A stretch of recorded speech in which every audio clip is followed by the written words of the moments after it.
So, odd places and peculiar people. Odd places where I have preached and spoken across the years. Let me tell you about the place, the church where I preached my very first sermon.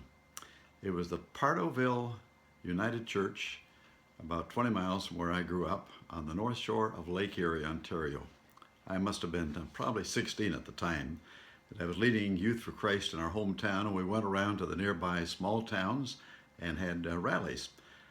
I don't remember much about that night except that brick church was pretty full. We had some special music, and then I preached, and I preached as dramatically as I could, remembering some of the wonderful young preachers I had heard in Youth for Christ, especially Billy Graham.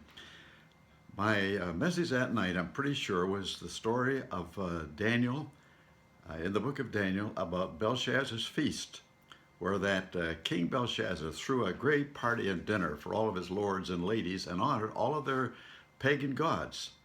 And you remember the story, there was handwriting on the wall. A hand came and wrote on the wall, Mene, Mene, Tekel, Upharsin, the meaning of which was, your kingdom is divided and spoiled and will be given over to another nation.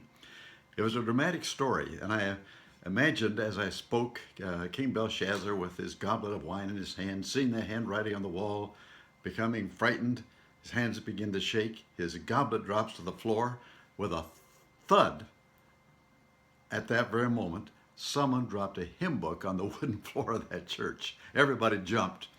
One of my friends who was there that night has ever since accused me of having that dramatic moment planned for someone to drop that hymn book.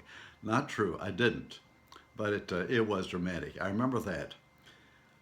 What I remember more importantly than that is that at the end of the evening I gave an invitation to walk forward, to make a commitment to Christ, and one young Japanese-Canadian girl came forward.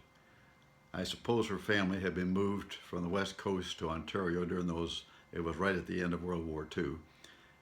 I don't know what happened to her afterwards, but I remember that night, the first seed, the first sermon, the first young person to give her life to Christ. I'm thankful for the Pardoville United Church. I took my daughter some years ago. We drove there, just a simple little church, but a very profound memory. One of those odd places.